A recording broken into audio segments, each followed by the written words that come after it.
I'm sitting in a Kia Stinger today, and have you ever had one of those days where it feels like you might be about to get sick? You can't quite tell though. To help distract me from getting all up in my own head about potentially getting sick, let's talk about the Kia Stinger.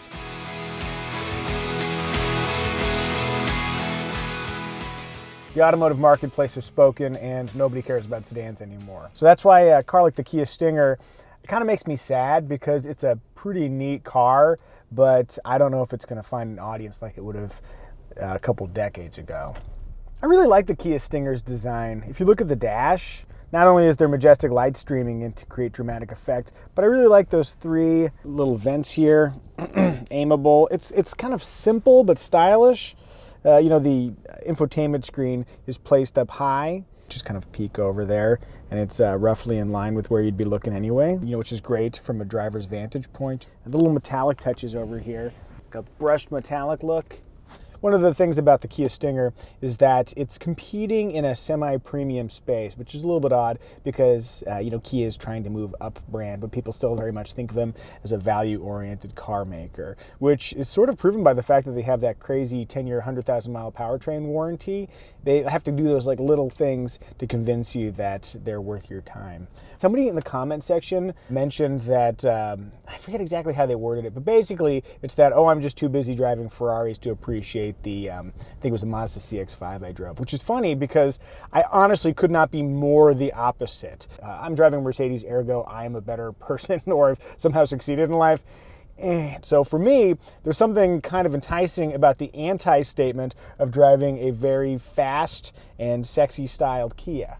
I've just been doing this too long to get too excited about any particular brand. If anything, I kind of hate driving supercars because they welcome the kind of attention I don't want. Okay, we should move back from the philosophizing and talk maybe just a little bit more about the car. This one in particular is the GT2. It's got the 3.3 liter V6 and rear wheel drive, so we're looking at a little more than $50,000 worth of Kia. Let's talk about the occupant space a little bit here. More than ample headroom, a very comfortable driving position. As a guy who scrutinizes ergonomic comfort, the stitching is here, but there's enough space that it doesn't crowd my thumb. So there's a little bit of a tangible delight there, but it's still very comfortable for many hours in the saddle. And then if I'm in my 8 and 4 driving position, this is a good place to grip to. Notice flat bottom steering wheel, meant to evoke race cars. Because, for leg clearance, getting into a race car oftentimes is tricky, so, flat bottom it. Not really necessary in this context, but it's a great place to put a little GT logo. Ooh, more of that sweet lighting. Yeah, let's see. Oh, yeah. It's like a car commercial. Production value. From an elbow comfort perspective, and I know you were wondering, there's a comfy spot on both sides. That's a good spot for my left, and you can imagine where my right elbow is going to go. That's right, on the right side armrest, which you'd be able to see if this camera wasn't tracking my face so damn well. It looks a little something like this. Oh boy, that's nice. The Uvo Infotainment System is fairly intuitive and includes all the essentials. To be honest, when you look at the embedded navigation systems these days, some are better than others. But really, as long as the manufacturer includes smartphone integration via Apple CarPlay and Android Auto, this doesn't really matter because most people have a smartphone in their pocket. So I like that that's standard gear on here. At least if your phone's hooked up, which mine is currently not. Let me pop into the back seat for just a second here. Yep, car's still locked. All right. So in the back seat of the Kia Stinger, I have just enough headroom that the wisps of my motorcycle helmet's crushed hair just barely hit the headliner. Yeah, I rode the motorcycle to work today. It's just too lovely in LA right now to not get on two wheels.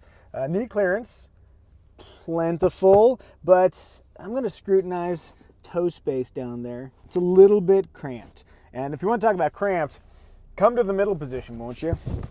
All right, so my head is jammed into the headliner right now. And then there's a center tunnel here, so I've got two options. I can either go up top here if there's somebody sitting on either side of me, or I can go either side. Either side's probably the play. Pretty pronounced tunnel here. Though I do like the round vent theme continues in the back here. And then there's USB 12-volt outlet. Unless you've got like a radar detector, who's using this? Are you using the 12-volt outlet? Tell us in the comments. I'm sure if there's a good use case for a 12-volt outlet, YouTube commenters will provide. I look forward to reading those. One thing I really do like, though, about the backseat of the Kia Stinger is that the material quality doesn't degrade as you go further rearward. Everything feels nice, stitching. Yes, it's very comfortable. It has a premium feel. If all this stuff sucked, then I wouldn't be so pro Kia Stinger, but the fact that it's so comfortable back here, and I can prove, not in this video, but I put a car seat back here. My daughter fits back here just fine, which made me think, man, Muzio family Kia Stinger, that would be a pretty good family wagon. And if the wagon moniker seems delusional to you, I would like to point out, this thing's actually a hatchback. Did you know that? Did you know that the Kia Stinger is a hatchback? Let's take a look at that sexy profile. It looks like there would be a trunk back there, but as we come over, is Micah a liar? Is Micah a damn dirty liar? No, look at that hatch go up. As a pragmatic car guy, I love a hatch. Where cargo access is concerned, this might be one of the best, I mean, I guess, what could top this in terms of ease of getting cargo in? It's pretty low liftover height, big space. If I still played in bands, this would be a really easy place to cram a small bass amp. Oh, and then you can pop the seats down with relative ease. There's no releases in the cargo area here, but it's not too big a stretch to flip them down from there. Oh, it's fast and it's practical. You can see why the Kia Stinger is right up my alley. Speaking of, we should probably get this thing on the road. I'll show you what fast looks like. In a pedestrian, I don't want to get a ticket kind of way. Ooh, actually, one last thing. I should talk about style a little bit. You know, I think there's just not that many Kia Stingers on the road, so when you do see one, it stands out a fair bit. And I kind of like that too. I mean, I think from Kia's perspective, they would just like to sell as many as possible, but from my perspective, the fact that there aren't a zillion of them out there makes them all the more appealing. Look at that thing. And I think even now, even after it's been on the market for a little more than a year, there's still going to be people who are like, what is that thing? Once you know I'm squinting and making this ugly face because there's a lot of sun in my eyes, not because I dislike the styling of the Stinger. So this is a fun part. Yeah. I don't know if you could tell, but there's just a little rear end slip getting on the throttle there. This is the GT2 without all-wheel drive. All-wheel drive is an option on all Kia Stingers. It's like a little more than $2,000, but this particular Stinger is rear-wheel drive, which for me, I think is a perfectly great choice. It's fun to overwhelm the grip of the rear tires. Won't be doing that in this straight line here, but I do know that at the end of this road, when I merge onto the freeway, there's a brilliant right-hand sweeping on-ramp that we'll get to have some fun with.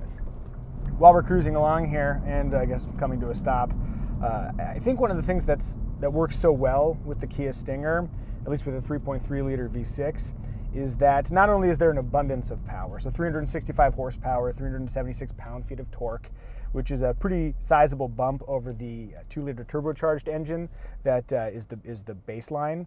That's 255 horsepower, which is fine, but there's plenty of power. The automatic engine start-stop system, I've just made my peace with it. It's kind of like being attacked by a bear. Just curl into a ball and let the auto engine start-stop system have its way. Whenever it's done and gnawing on you, it'll move along. The engine restarts aren't too painful. But one thing I like is that when you're cruising along, let's say here I am 45 miles an hour, and I'm in 8th gear for the 8-speed automatic transmission. If I ease into the throttle just a little bit, there's not a nervous downshift. There's not a tendency to downshift. The engine makes enough torque that it can stay in that higher gear and you can still get adequate thrust moving forward. Yeah, like that's great. Now, it took a downshift there, but it was a very smooth downshift. The big takeaway when you're driving is that you have the sense that, oh, there's plenty of power. Whee, okay. Ugh. All right.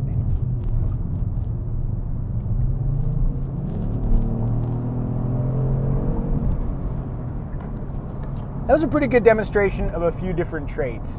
One of which is that the suspension tuning is a little bit soft. So there's a tendency to bounce around a little bit, and that doesn't really change even when you're in sport mode. Still a little bit, I want to say floppy. Floppy is one of those words, kind of like moist, where you kind of feel dirty saying it. But yeah, regardless of drive mode, the Stinger is just a little bit bouncier than you'd like. So if you hit a bump mid-corner, it's going to kind of do a little bit of this action. Damn, I wish you knew how to do the robot. That would have looked so much smoother. Not unlike me, where today I'm feeling like maybe I'm coming down with something, maybe something is a little bit off.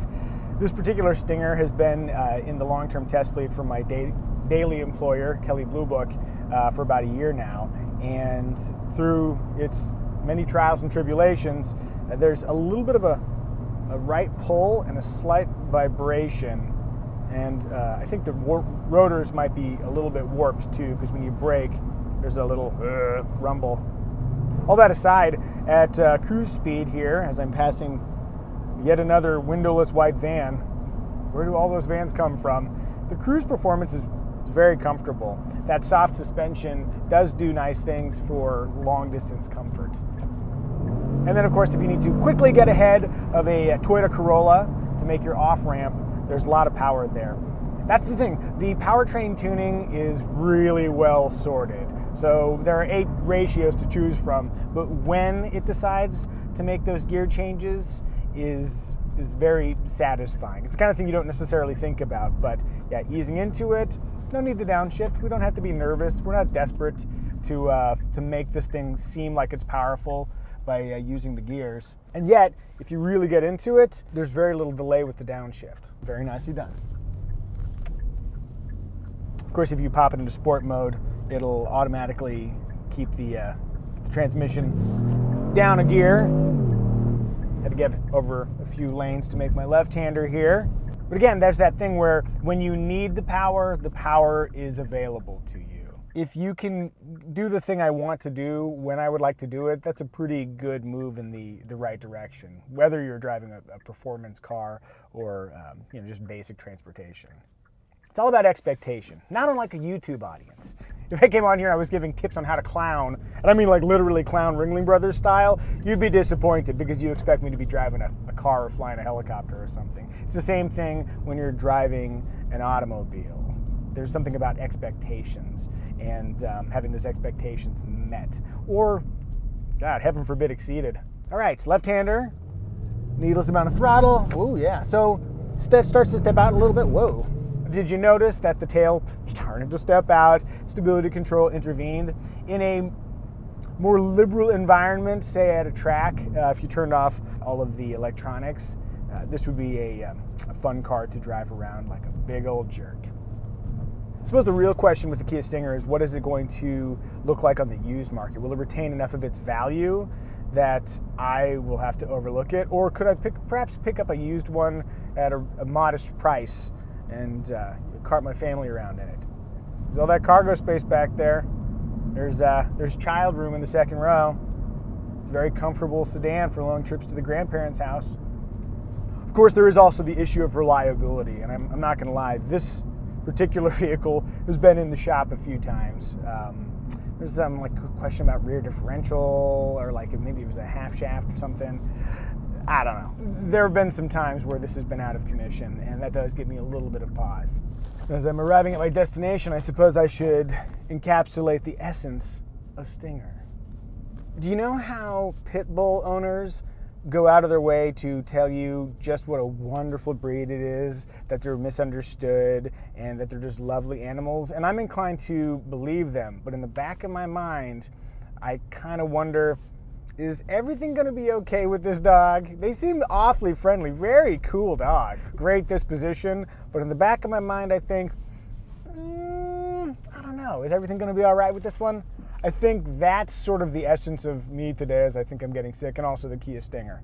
Distilling that down to a couple words, frisky pit bull. Yeah. Any tips for warding off a flu? I'm a classics guy. I'm just going to go apply some leeches and see how that works. Wish me luck.